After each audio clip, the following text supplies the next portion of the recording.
Maraming pagtatangka ang mga tao na busisiin ang Diyos. Unawain, kilalanin ng ganap. People usually fail to understand God. Many attempts fail at agreeing with God, and therefore many people fail to obey God. Because of that, a lot of people are not blessed, and they don't benefit from God because they do not see eye to eye with what they think God should be. What accounts for such failure? Bakit maraming pagtatangkang unawain ng Diyos ang umuuwi sa kabiguan? Yan ang ating sisikaping unawain kahit paanong madagdag sa ating kaunawaan ang pamagat ng ating pag-aaral, brain limits. Salamat Panginoon dahil binibigyan niyo kami ng kakayanang umunawa ng kailangang unawain. At nananatili rin kayong mahiwaga sa mga larangan na kayo'y talagang mahiwaga. Turuan niyo kami, Panginoon, na siyasatin ang usaping ito. Makita namin ang relasyon ng aming isip sa inyong kaluwalhatian at lumagay kami sa lugar. Dagdagan niyo ang kaunawaan namin sa ganitong mga mahalagang issues ng buhay namin. At higit sa lahat, dagdagan niyo at tibayan ang aming pananalig. Sa sandaling ito, humihingi kami ng inyong pagbabasbas, paglilinis, pagpapalakas sa aming mga katawan, pagpapagaling sa aming mga karamdaman. Higit sa lahat, ang pagpapayaman ng aming isip para maabot yung kaya at dapat abutin at ipasa inyo yung sa inyo lamang. Lord, we ask you to reveal yourself to us in ways that are needed by us while we continue to glorify you for your many mysteries. Father, teach us how to stand in awe of your presence and teach us how to relate to your mystery. Lead us, teach us, be the speaker, O God. Use your servant only as your instrument. In the name of Jesus, your Son, our Lord, our Savior, we pray with thanksgiving. Amen. Brain limits. Limits can become noun and it can also become verb. May mga limitasyon ng isip at may mga ginagawang paglilimita sa atin ng ating isip. Let's take a look at this tantalizing issue of understanding God through the mind. Yan naman ang ginagawa ng napakaraming tao sa mahabang panahon. Man, very especially modern man, usually measures God by approaches God through and places God in his brain, in his mind. Kung meron tayong ginagamit na tulay para unawain ng Diyos, madalas ginagamit natin ang ating utak, ang ating isip.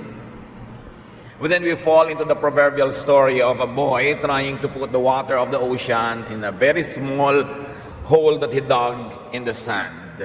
Akala niya pwede, akala niya kasya, at akala niya doon lang pwedeng ilagay yung tubig ng dagat sa maliit na hukay na ginawa niya sa buhangin.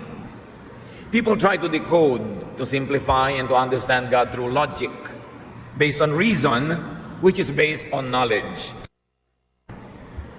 Yun yung proseso. Gusto kong maintindihan ng Diyos, therefore gagamit ako ng logic.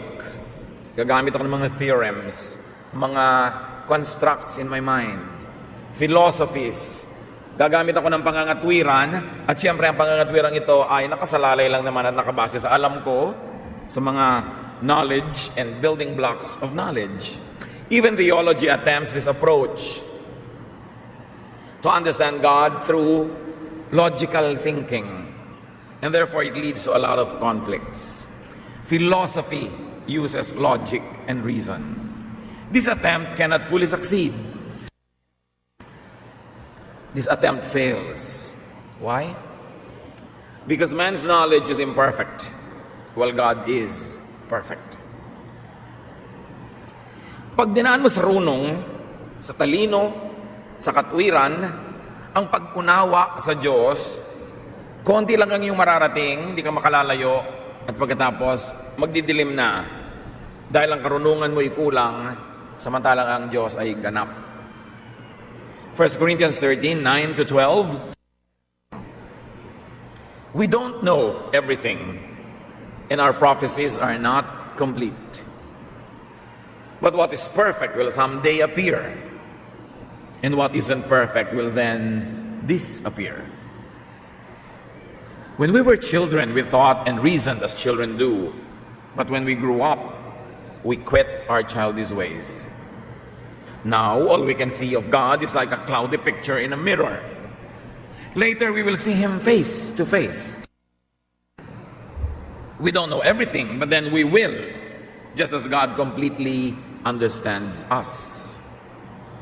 Napakalinaw ng sinasabi dito sa unang Korinto, konti lang ang alam natin. Maging ang ating prophecies, maging ang alam ng mga propeta, limitado. Pagdating ng panahon, mauunawa natin yung ganap, yung perfecto, yung Diyos, tulad ng kung paano niya tayo nauunawa ng ganap ngayon. But meanwhile, one way lang ang pag-unawa. Nauunawa tayong buong buo ng Diyos, pero hindi natin siya ganap na naiintindihan. Kung paano tayo tumitingin sa isang salamin na mausok o malabo, at nakikita natin ang imahe ng gusto nating tingnan, ganun lang ang kaya nating makita tungkol sa Diyos. Pero ang mahalaga, kitang-kita niya tayo. Ang mahalaga, nauunawa at naiintindihan niya tayo. Para lang daw tayo mga batang isip bata, katwirang bata, pero pagdating ng araw, pagbabalik ng Panginoon at ibinunyag na ang mga himala at mga misteryo, doon pa lang tayo mag-aasal at mag-iisip na parang matanda. Man's knowledge is very limited, like that of a child's knowledge. Job 38. Nung maraming reklamo si Job sa Diyos, maraming tanong, ang buti-buti ko, bakit ako pinaparusahan? Wala naman akong ginawang masama, ba't ganito nangyayari sa buhay ko? I don't agree. From out of a storm, the Lord said to Job, why do you talk so much when you know so little? Now get ready to face me. Can you answer the questions I ask? How did I lay the foundation for the earth? Were you there? Doubtless you know who decided its length and width. What supports the foundation? Did you ever tell the sun to rise? And did it obey? Did it take hold of the earth and shake out the wicked like dust from a rug? Job, have you ever walked on the ocean floor? Have you seen the gate to the world of the dead? Can you arrange the stars in groups such as the Orion and the Pleiades? Do you control the stars and set in place the Big Dipper and the Little Dipper? Do you know the laws that govern the heavens? And can you make them rule the earth? Sabi ng Panginoon kay Job, marami kang reklamo, tanong ka ng tanong. Alam mo ba yung alam ko? Nagawa mo na ba yung ginawa ko noon pa? Kaya mo bang lusungin ang dagat at paglakad ka sa ocean floor? Kaya mo bang utusan ng mga bituin na ayusin ang mga sarili nila? Of course, the obvious answer is no. Therefore, your knowledge is too limited to even discuss with me, much less to question me. Sino ka? Ano ang alam mo? Para magreklamo at magsabi ko ano ang dapat at ano ang tama. So do not even attempt to second guess God. Why else will the enterprise to understand God through the mind fail? Because man's thoughts are not the same as God's thoughts. Hindi pareho mag-isip ang Diyos at tao. Pamisa-misan, magkamukha. Pero madalas, hindi. Paano mo hahanapin sa Diyos yung katwiran mo? Katwiran lang yun ng tao. Iba naman ang katwiran niya. Isaiah 55:8, the Lord says, my thoughts and my ways are not like yours.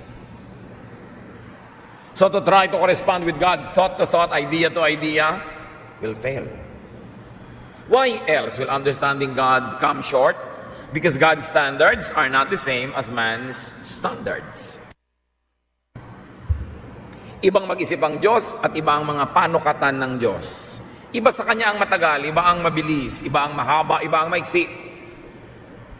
2 Peter 3:8, dear friends, don't forget, that for the Lord 1 day is the same as 1,000 years, and 1,000 years is the same as 1 day. Magkaiba tayo ng pananaw sa panahon, sa espasyo, sa lahat-lahat. Psalm 90 verse 4, but 1,000 years mean nothing to you. They are merely a day gone by or a few hours in the night. So God's ways are higher and deeper than man's ways. Isaiah 55, 8-9, the Lord says, my thoughts and my ways are not like yours. Just as the heavens are higher than the earth, my thoughts and my ways are higher than yours. Napakainam paulit-ulitin para paalalahanan tayo mga taong pinipilit sukatin ng Diyos sa ating panukat at pinipilit na ang katwiran ng Diyos ay maging kung ano ang ating pangangatwiran. Psalm 92 verse 5, you do great things, Lord. Your thoughts are too deep. Yun ang dapat nating sabihin sa Diyos, mahiwaga po kayo. At di ako maglalakas ng loob o mangangahas na sukatin kayo. Much less to disagree with you. Or to try to correct you and say, Lord, bakit siya pa po ang namatay at hindi si ganon? Bakit ako pa ang nagkasakit at hindi siya? Bakit ganito at ganon? Bakit yung taong yon hindi naman mabuti? Bakit siya gumiginhawa? Ba't ako hindi? Iba ang iniisip natin sa iniisip ng Diyos. The intellectual and logical approach to God only brings quarrels among people of various schools of thoughts. Kaya nagkakagulo ang relihiyon eh. Kaya ang pinakamagulong larangan, relihiyon, lahat ng bagay na may kinalaman sa Diyos. Kasi nagkakagulo yung mga tao kung paano uunawain ng Diyos, kung paano bibigyan ng kahulugan yung sinasabi ng Diyos, kung paano i-apply sa buhay, at kung paano i-interpret. The intellectual approach to God only brings frustration because you cannot. It only brings doubts, disenchantment, even skepticism and disbelief. I cannot understand God, therefore God is wrong. I cannot see God, therefore God does not exist. I do not agree with God, therefore God is unjust. Ganun ang inaabot ng mga taong puro isip lang ang ginagamit. But doubt and skepticism and disbelief result in grave loss. Yung isip ng isip tungkol sa Diyos, yung gustong distrongkahin yung Diyos sa parang Lego, ikabit, buuin, tanggal-tanggalin ang mga parts na akala mo science experiment, sila ang nalulugi. Dahil kung ang wakasan ng kanilang mga paghahanap duda, kawalan ng pananalig, lugi sila. Dahil ang tunay na mayaman ay yung nananalig. Ang tunay na kayamanan ay pananalig because faith can move mountains. Faith can even heal you of your infirmities when you truly believe. God said with faith, nothing is impossible. But without faith, nothing can be done. And without faith, it is impossible to please God. So if your inquiry, based on logic, based on human reason, based on human standards, will only lead to confusion and later on to the weakening of faith or to the loss of faith, kawawa ka naman. Paano ka harap sa kamatayan kung wala kang pinaniniwalaan? Paano ka harap sa mga mabibigat na dagok ng buhay? Paano ka haharap sa katotohanan ang lahat ng tao'y mamamatay? Hebrews 11:6. But without faith, no one can please God. We must believe that God is real and that He rewards everyone who searches for Him. So sasabihin na iba, yung pala searching, so I'm searching. Why will I not be rewarded? Yes, but how will you search? Will you search through the mind? Will you search through the logic, through reason, or through something else? Tayo pong mga tao ay merong tatlong elemento. Body, soul, spirit. The body is that which takes from the earth, which is from the ground, which goes to the ground when we die. Soul is our emotion, our personality, which is based on thought, which is really based on the mind. How you think, that becomes your personality. And that also dies, apparently, when the body dies. And then we have the spirit, which is from God, which returns to God. If you want to correspond with God, you cannot correspond through the body. The body is very limited. Although we can correspond with God up to a point. You want to correspond with God, you cannot correspond with God fully through the mind. Because the mind is limited. How can a created mind, how can a finite mind totally comprehend an infinite God, an infinite creator? So, you will go to a dead end when you use your brain to understand God. And when you use your brain to try to connect with God, it's going to be very limited. Thoughts, reason, theology, philosophy can only go so far. But you want to correspond with God through your spirit. Because the Spirit of God is in you and you are the temple of the Holy Spirit. Sabi nga sa Romans 8:28, you don't even know how to pray. But the Spirit helps you by interceding and praying for you. It means that your brain does not know what to pray for. Your thoughts cannot know what really God wants to give you and what you should be praying for. Therefore, the Spirit bypasses your brain, your reason and your logic, and your spirit connects directly with the Spirit of God, and there is correspondence between the two worlds, heaven and earth, through your spirit and the Spirit of God, not through your mind, not through your body. You are body, mind, and spirit. You are body, soul, thought, and spirit. At yung pagtatangka na makarating at maunawa ang Diyos sa pamamagitan ng physical or mental procedures will never yield so much. That's why it is important to develop our spirituality. Sabi sa James 1:6, kung gaano kahalaga ang pananalig. When you ask for something, you must have faith and not doubt. Anyone who doubts is like an ocean wave tossed around in a storm. Hindi sinabing you must have knowledge. You must know what to ask for. You must know how to ask. Sabi, you must have faith. It is faith that connects us with God, not knowledge. Although up to a point, knowledge is important, especially if you like to communicate the faith, if you like to communicate the teachings of God, you need knowledge. But in your personal relationship with God, what matters is your spiritual communication.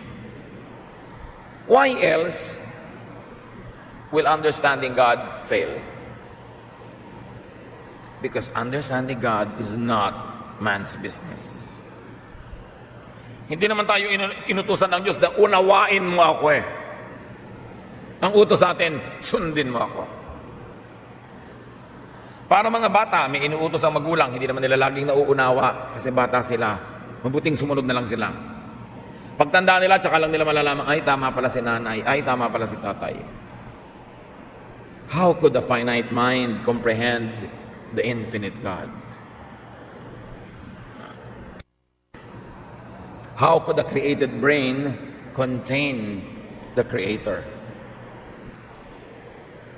Kaya mulit-muli binabalikan ko yung napakagandang halimbawa na batang naghuhukay sa tabi ng dagat, sa buhangin, ginagamit ang kanyang kamay at may maliit siyang hukay sa buhangin at may nagdumaan, nagtanong, aanin mo ang hukay na yan?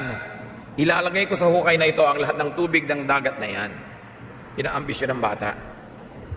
At yun ang ambisyon ng sino mang sinisikap na ilagay sa kaprasong hukay na ito, sa loob ng bungo na ito, sa kaprasong brain, ang Diyos. Ang buong ideya ng divine at kung paano unawain ang Diyos is a childish attempt.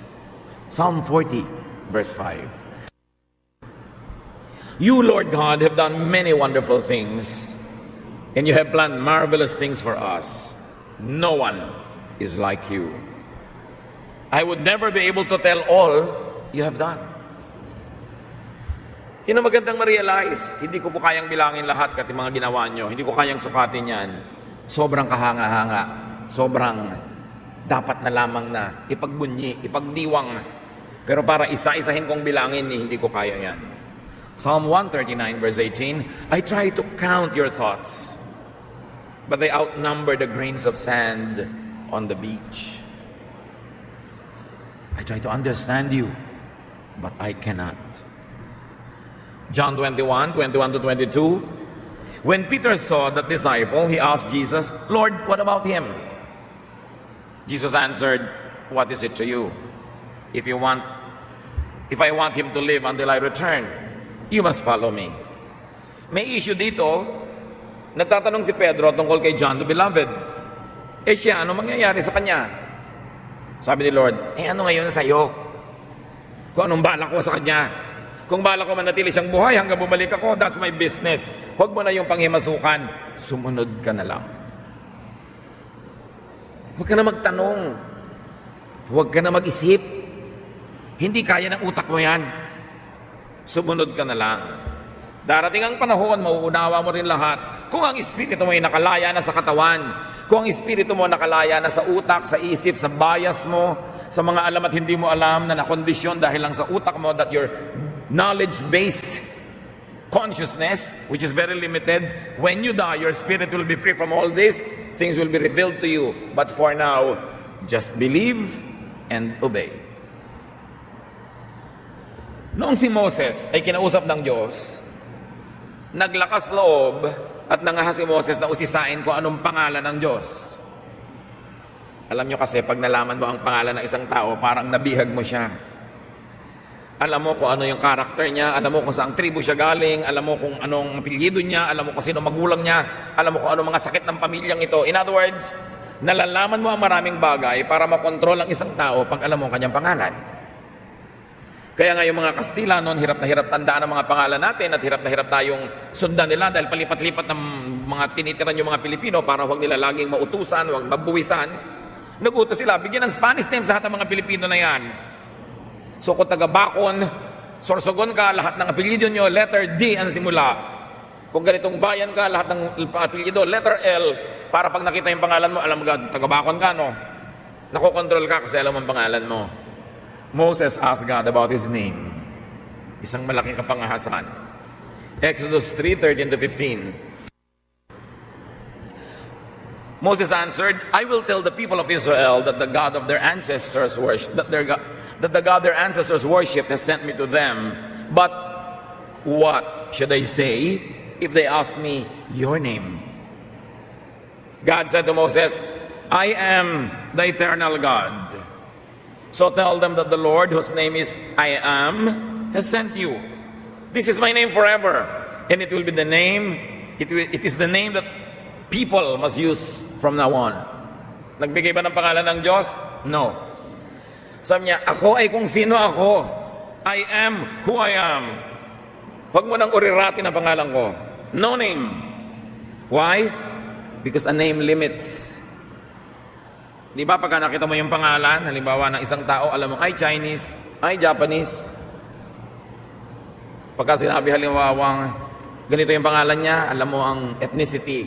But God is beyond all that. So ang tawag na lang ng mga tao sa kanila, the Lord. Dahil yung pangalan di binigay. Kaya din ayaw ng Diyos ang imahen. Pag binigyan mo siya ng imahen, pipili ka, black ba o white ang skin niya, kulot ba o straight ang buhok niya, matangos ba ang ilong o pango, malilimit. No name, no image. Because God is infinite. God is beyond name and beyond image because He is eternal. So sabi niya, I am who I am. Now, when you not only attempt to give God a name, but to put Him in a box, to explain Him through philosophy or theory or theology, you actually vulgarize God and you reduce God. Kaya mga theologians sa mga pinakamagugulong tao sa balat ng lupa, kasi pinipilit nilang hulihin sa exact words, sa exact shape, exact configuration, yung eternal and immeasurable God. Kaya hindi sila nagsasang-ayunan kung paano gagawin yon, dahil you can do it many ways. Kaya kahit pag binabasa mo yung scripture, ano bang dapat? Binyag ba na buhos, wisik, lubog? Actually, kung babasahin mo lahat yung verses, lahat yun pwede naman eh. Dahil magkakasya yung reading mo sa mga nakasulat.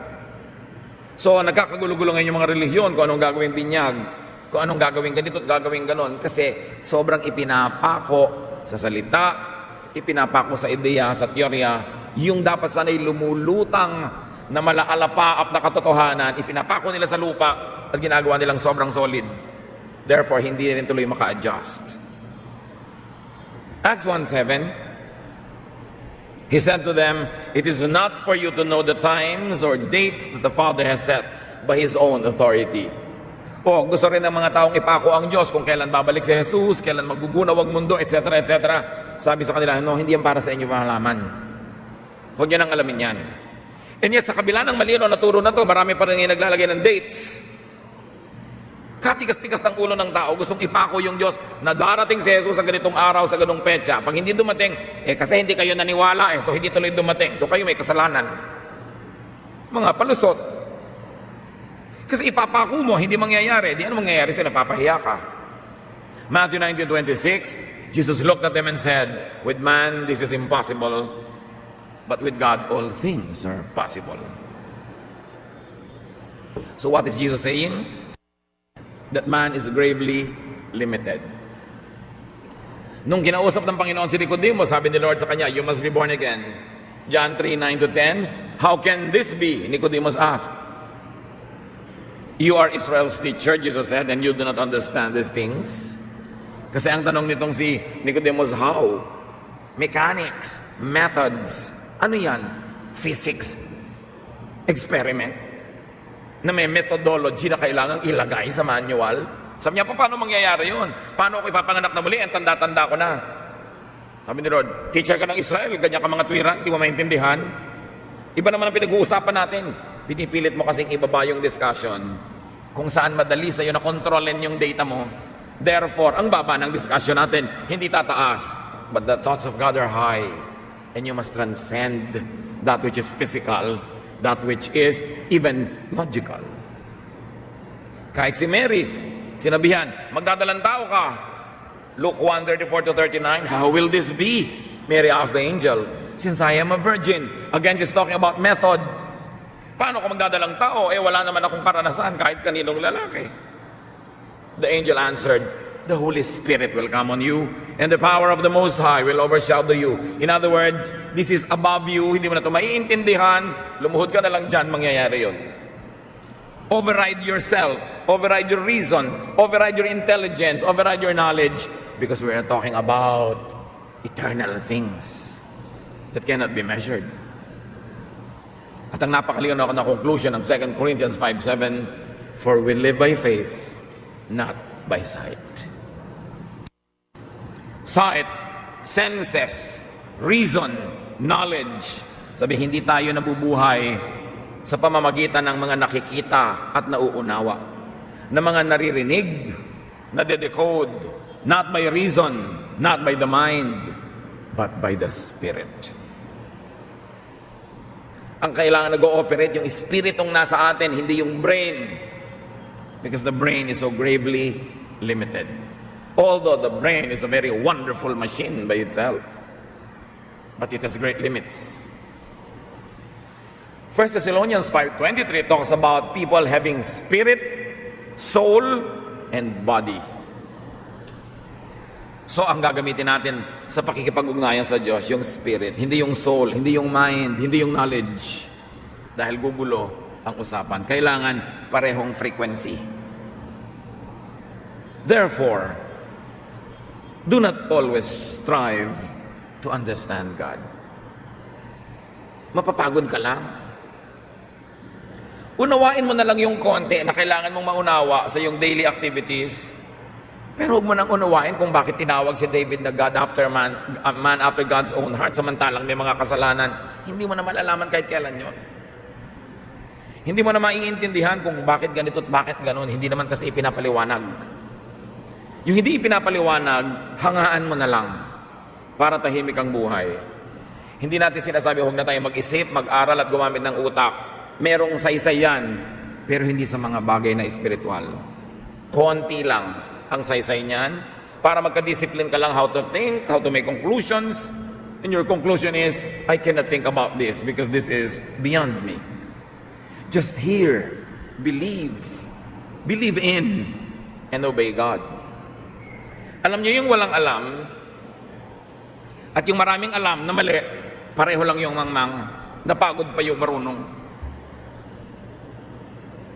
Don't over-theologize only to have to over-apologize. At ito po, kung minsan, ang kalabisan ng mga seminaryo, mga religious schools, tini-theologize ang Diyos. Sobrang kinakahon, sobrang inuunawa. Pinag-uusapan pa kung gaano kahaba ang balbas ng Diyos Ama. Paano ba nag-uusap ang Diyos Ama at Diyos Anak? Paano uupo sa kaliwa at sa kanan? Paano naging kalapati ang Espiritu Santo? All of these are realms of thought. But these are symbolisms to make us understand. Sabi sa Bible, I speak in human terms only because of your natural limitation. God cannot speak to us at His level because we are humans. Therefore, God uses human language, human poetry, human symbolisms to give us a clue of what He wants and what He wants to communicate. But you cannot nail down every thought to what is at the level of the mind. Ang sobrang gumagamit ng logic, nakukulong, nasusukol.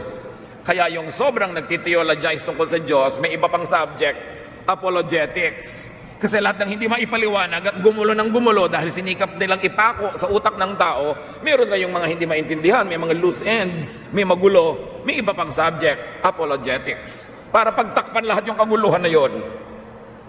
Hindi naman sana magulo kung hindi mo inuurirat. Hayaan mo na lang na nandun. Di mo naman kailangan sa buhay mo na maintindihan lahat yun. That's why a full-blown science and art of apologetics had to be invented by the Bible schools. So do not over-rationalize. Yung mga if P, then Q. Na Lord, bakit po ako nagdasal? Namatay yung pinagdasal ko. Ba't po siya hindi nagdasal, hindi siya namatay? Yan yung mga if P, then Q. Kasi ipinapako mo ang Diyos na pag ipinag-pray mo, gagaling. Hindi naman laging ganon, di ba? Meron namang tatanong, ba't po ako magpe-pray kung hindi rin lang laging gagaling? Sabi, mag-pray ka eh. Again, you use your logic to confuse yourself. Hindi maaaring bihagi ng isip ang Espiritu ng Diyos. Kaya kahit kailan hindi ako papato sa mga debate, may imbitasyon, debate, magbabakbakan yung mga pastor, mga theologian, mga leader ng iba-ibang relihiyon para panoorin ng kung sino-sinong naaaliw sa kanilang mga bakbakan, pero wala rin namang mararating yun eh, kasi wala rin namang papayag na manalo yung isa. Pinagtatalo-talunan kasi pinipilit bihagi ng isip, therefore, ang tingin ko sa Diyos green. Sabi niyo ba, hindi, blue ang nakita ko. Yung iba, hindi, orange. Mag-aaway-away kayo ngayon. Yung pala, rainbow naman yung Diyos, no? Lahat kasya. Pinipilit kasing pag-awayan ng mga hindi naman dapat. The brain is too limited. Words, ideas, constructs are too limited. Kaya I speak in human terms because of your natural limitation. Si Paul sa Acts 17:23-24. I was going through your city and looking at the things you worship. I found an altar with the words, to an unknown God. You worship this God, but you don't really know Him. So I want to tell you about Him. This God made the world and everything in it. He is Lord of heaven and earth, and He doesn't live in temples built by human hands. Maraming mga nagbabasa ngayon ito, minamasama nila yung mga Greeks na meron silang to an unknown God, meron silang dambana to an unknown God. But the truth is, it was a healthy and wise blank space for the unknown that the Greeks allowed themselves to have.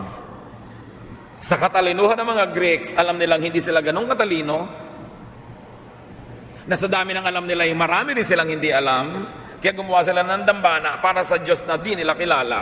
At dahil may espasyo sa utak nila, yung katotohanan may hindi sila alam, may hindi sila kilala, dumali kay Paul na ipakilala sa kanila. Sabi, alam nyo yung hindi nyo kilala na yan, ipapakilala ko sa inyo kasi kilala ko. Then, Paul talked about Jesus. Kung sa utak ng mga Greek, to our God named A, to our God named B, named C, tas wala nang ibang space, di hindi na sila magbibigay ng space kay Jesus. Pero dahil nakabukas ang isip nila na hindi nila alam lahat, merong pwedeng pasukan yung pagtuturo tungkol kay Jesus. Ang tunay na matalinong tao, lalo't maraming alam, kinikilala niyang marami siyang hindi alam, hindi siya nagsasara ng isip, para kung may dumating na karapat-dapat na tanggaping ideya, ay nakabukas ang isip niya at tatanggapin niya yon. It's important to have an enlightened realization and admission of lack of knowledge. Pagka ganon, hindi mag-aaway-away ang mga tao. Pag merong ibang ideya ang isang tao tungkol sa Diyos, iba sa ideya mo, hindi mo siya tatawaging demonic. Sasabihin mo lang, iba ang level ng consciousness niya ngayon sa consciousness ko. Baka may binasa siya kahapon, so ganun ngayon ang takbo ng utak niya. Hindi naman ibig sabihin hanggang kamatayan na niya, ganun pa rin ang utak niya. May iba pa rin yan pag may ibang narinig, may ibang nabasa. Kasi patuloy na hinuhubog ang laman ng ating isip. Pero pag sabi mong, alam ko na ang dapat kong malaman, nakasarado ng utak ko, dekandado, yun ang kamangmangan. Kasi paano mo malalaman ang lahat ng dapat malaman kahit 10 buhay ang ibuhay mo, kulang. That's why we must be tentative. And we must develop a healthy respect for our fellow seekers, though we do not always agree. Who knows the truth? Pag may nagsabi sa inyong, ako alam na alam ko lahat ng katotohanan, yun ang sobra niyong pagdudahan dahil siguradong iyon ang mali. Kasi hindi pwedeng malaman ng isang tao ang lahat ng katotohanan sa maiksing panahon. Mas kaduda-duda yung sobrang laging siguradong siya ang tama kesa dun sa merong kung minsan ay pag-iisip at pagdadahan-dahan na sinasabi niyang naniniwala akong tama ako, kumbinsido akong tama ako, pero alam kong posible pa rin hindi ako tama. Doon ka magtiwala sa ganung tao. Many things can be known, but so much more, infinitely more, cannot be known in this body, in this state, in this fallen nature. Spiritual things especially can only be revealed by the Spirit of God to your spirit. Kaya sabi ng Romans 8:28, you don't even know how to pray. Your mind does not know, but your spirit prays for you. The Holy Spirit prays for you. The Holy Spirit connects with your spirit, and with or without the consent of your mind, prayer is said. Yun ang praying in the Spirit. Most of the time kami, kasi we only pray with the mind. Kaya kumisan yung prayer natin parang shopping list, sobrang logical, may mga ililista, lahat nakapray. Hindi naman masamang gawin yun, pero hindi lang ganun ang prayer. It's not only a mental exercise. There are times when you have to empty yourself of your thoughts and allow your spirit to communicate with the Spirit of God.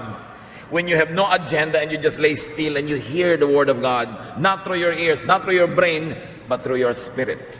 At ito ang kulang na development sa mga Kristiyano, spiritual development. Meron lang tayo mental development, intellectual development, theological development, na ang wakas ay gulo, away, kompetisyon.